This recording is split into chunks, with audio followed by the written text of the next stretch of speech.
माझ्या शाळेचे नाव जिल्हा परिषद प्राथमिक शाळा पिरळे. माझ्या गोष्टीचे नाव आहे बकरी. खूप खूप वर्षापूर्वीची गोष्ट आहे. एक माणूस होता. तो एवढा गरीब होता की त्याला 2 वेळेचं अन्न सुद्धा खायला नीट मिळत नव्हतं. मग तो एका दिवशी असाच बसला होता. तिथून एक मोठे तपस्वी साधू महाराज चाललेले होते. तो म्हणतो, महाराज, आपण खूप महान दिसताय, खूप विद्वान दिसताय. माझं आयुष्य सांगाल? मला माझ्या आयुष्यात 2 वेळेचं अन्न सुद्धा नीट मिळत नाही आणि आयुष्यात दुःखच दुःख आहे. महाराज म्हणतात, ठीक आहे. ते डोळे बंद करून थोडी साधना करतात. थोड्या वेळानंतर ते डोळे उघडतात आणि त्याला सांगतात, अरे, तुझ्या आयुष्यात फक्त आणि फक्त मोजून 20 भाकरी आहेत. तो म्हणतो की महाराज, तुम्ही जर मला एक साथ 20 भाकऱ्या दिल्या तर चांगलं होईल, कारण मी एक साथ 2 भाकऱ्या कधीच बघितल्या नाहीत आणि खाल्ल्या सुद्धा नाहीत. मग महाराज म्हणतात, ठीक आहे. महाराज आपल्या शिष्याची मदत घेतात आणि त्याला 20 भाकरी मिळवून देतात आणि त्याला म्हणतात की हे घे तुझ्या 20 भाकरी. मग ते म्हणतात की ह्या तुझ्या शेवटच्या भाकरी आहेत. याच्या व्यतिरिक्त तू जगशील का मरशील मी हे सांगू शकत नाही, असे म्हणून ते तिथून निघून जातात. मग तो भाकरी खायला सुरुवात करतो.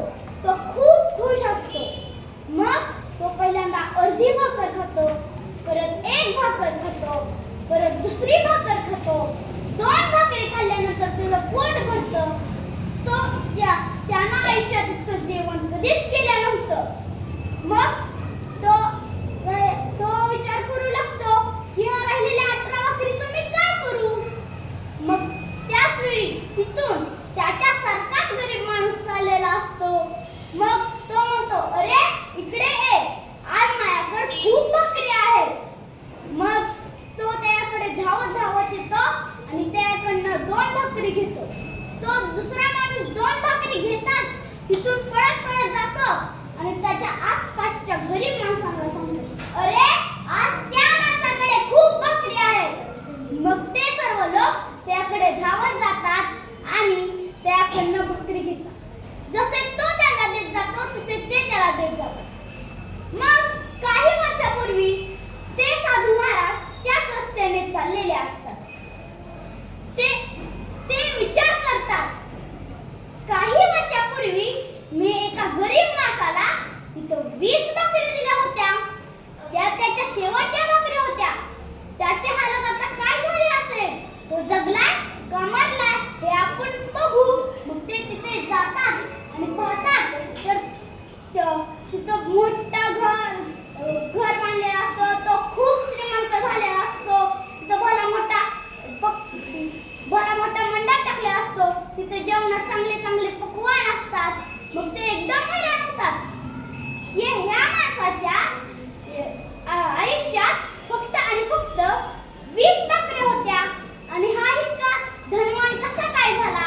मग ते त्याकडे जातात आणि त्याला विचारतात, अरे, तुझ्या हाताच्या रेषेवर आणि का मस्तकाच्या रेषेवर हात ठेवून सांगितलेला की तुझ्या आयुष्यात फक्त आणि फक्त 20 भाकरी आहेत आणि तू इतका श्रीमंत कसा काय झाला. मग तो म्हणतो, महाराज, तुम्ही जेव्हा मला 20 भाकरी देऊन तिथून निघून गेलता तेव्हा मी त्यातल्या 2 खाल्ल्या आणि राहिलेल्या माझ्यासारख्या गरीब इतरांना वाटल्या. मग मी जसे त्यांना देत गेलो तसे त्यातले काही लोक मला द्यायचे. मग त्यातले मी पोट भरून खायचो आणि इतरांना वाटायचे.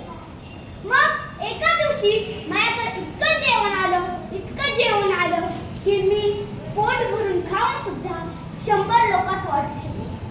मग माझे हे काम पाहून काही लोकांनी मला घर बांधून दिलं, मला व्यवसाय सुरू करून दिला, मला पैसे दिले. माझा व्यवसाय आज माझी बायको करते आणि मी जेवण वाटण्याचं काम करतो. हे सर्व कुठून येते मला माहित नाही महाराज, पण हा मित्र नाव हा